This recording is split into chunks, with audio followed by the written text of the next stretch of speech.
So, back in the day, and by this I mean some years ago, back in the day when I was out here on these dating app streets, I met a guy on Bumble. He and I went back and forth for a couple of weeks. The conversation was good, he was interesting, I was curious, and he invited me over for brunch. Now, typically, I don't go into people's homes before I have had an opportunity to meet them in public. And another thing you should know about this is that he lived in the same city as me. And it's not a very big city, by the way. And because of that, I typically do not date people who live in the city that I live in. But I said yes anyway. I said yes to this person who lived where I lived. And I also said yes to brunch. But I did not drive myself. I got dropped off, which I was clear to him. I'm like, someone dropped me off. Yep, somebody knows where I'm at. They know where you live. They know where to start looking. And he was cool with that. So I get to his house. He lived in this condo that had a really sweeping view of the city, a better view than my house. A really sweeping view of the city. He had prepared brunch and had set up a table, a little bistro table on his balcony. It was lovely. His condo was very well decorated. I mean, the artwork and the furniture choices, it was eclectic, but not like boho, but like grounded. Like you could tell he was worldly. It was just really, really nice. And the food was really, really good. He made these potatoes. Oh my goodness. I have still never had potatoes better than these potatoes. He made these potatoes they were a little bit crispy on the outside, but still, fluffy on the inside. They were in like little cubes. They were well seasoned. It was just good. He also had made like homemade orange marmalade for the toast. Like he was a really, really, really good cook. Our conversation was great. He had lived a really interesting life, so there was endless fodder. I'm such a curious person in that way. So I had a lot of questions and he had great stories. By all accounts, everything was good. I should add that before coming to his home, I had already explicitly stated that there would be no sex because this was my first time meeting him. We had not exchanged test results. I didn't know if there was going to be chemistry or anything. So I made that clear and he said okay to that. So anyway, back to brunch. So we're sitting out on the balcony.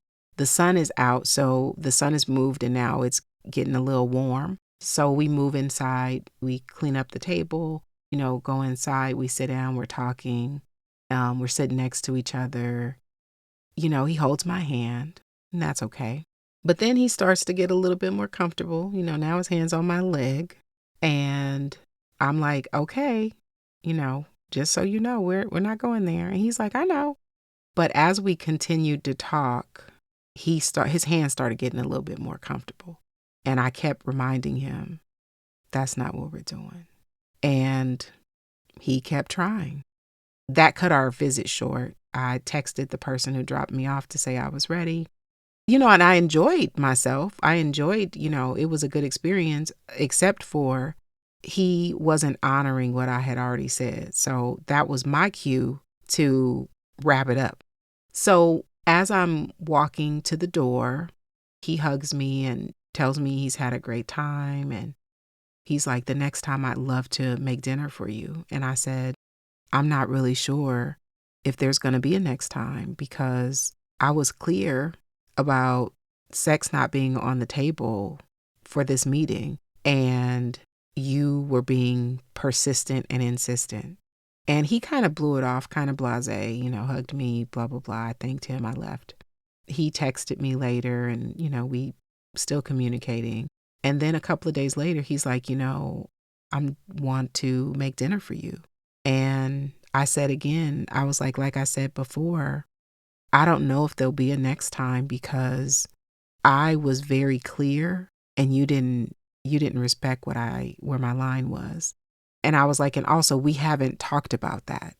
Like, are you willing to have a conversation about why that was inappropriate and how things, how to move in that way?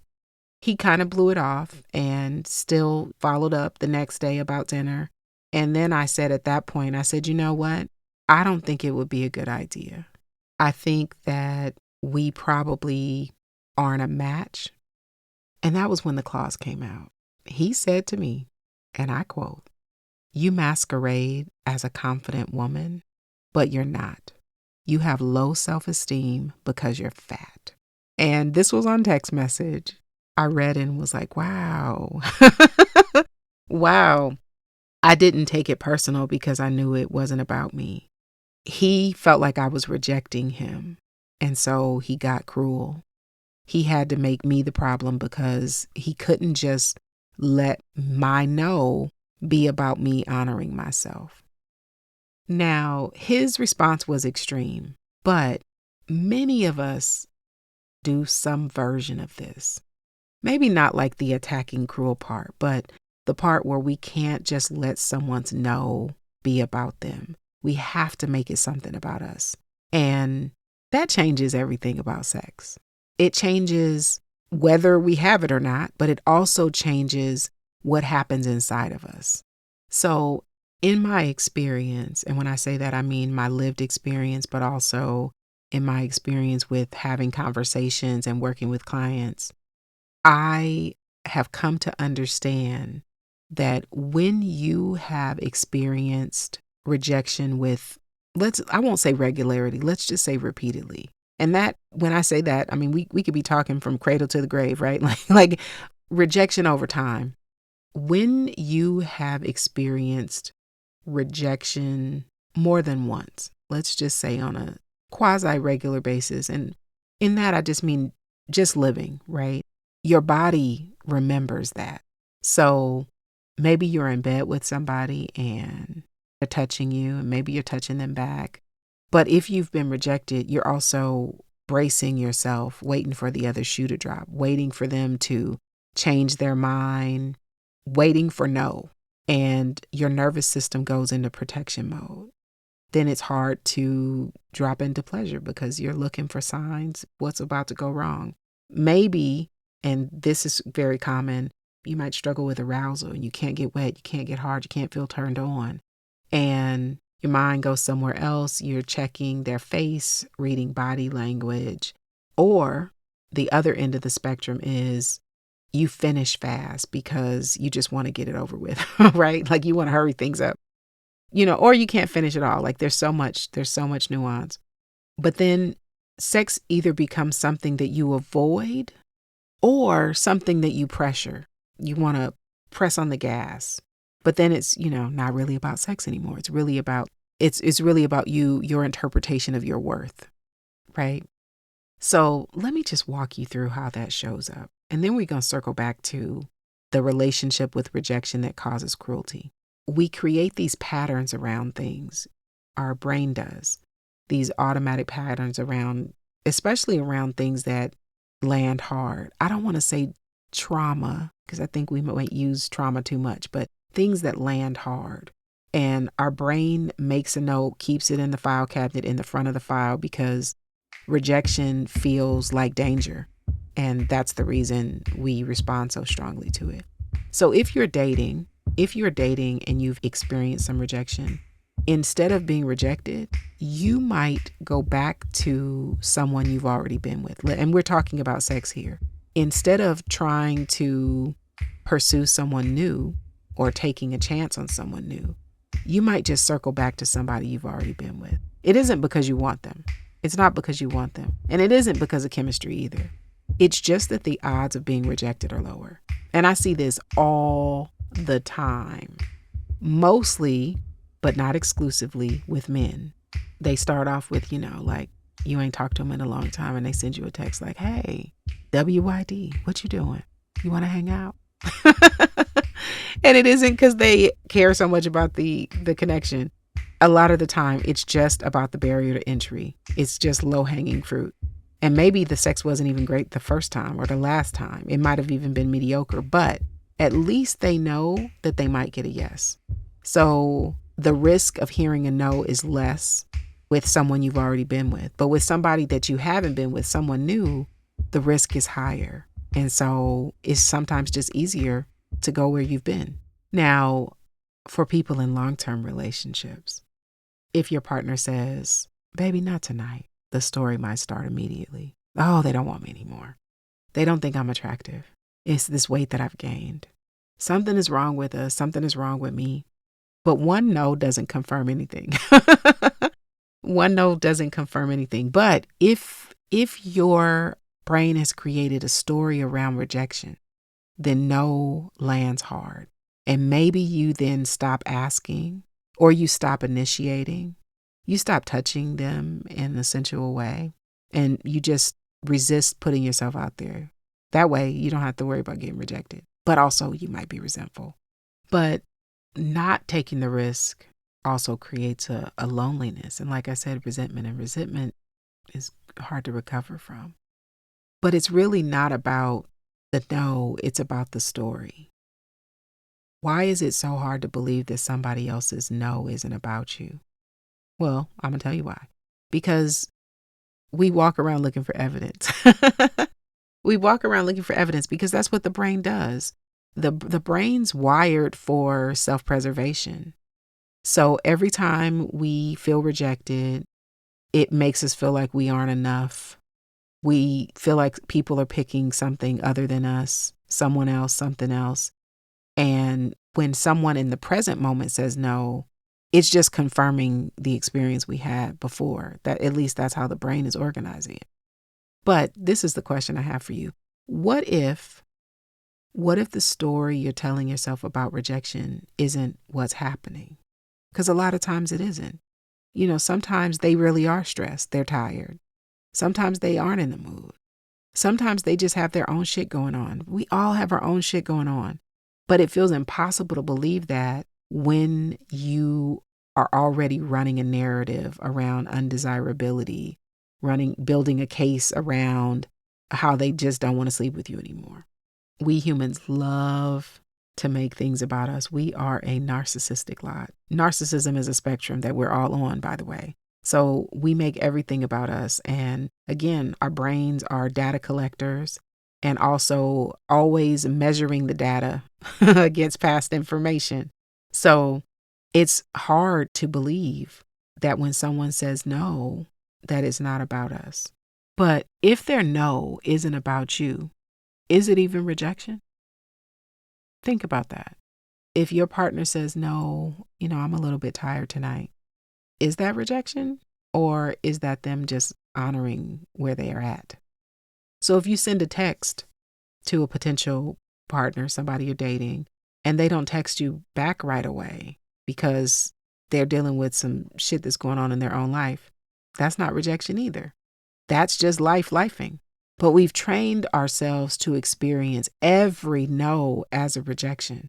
And it's talked about that way too, right?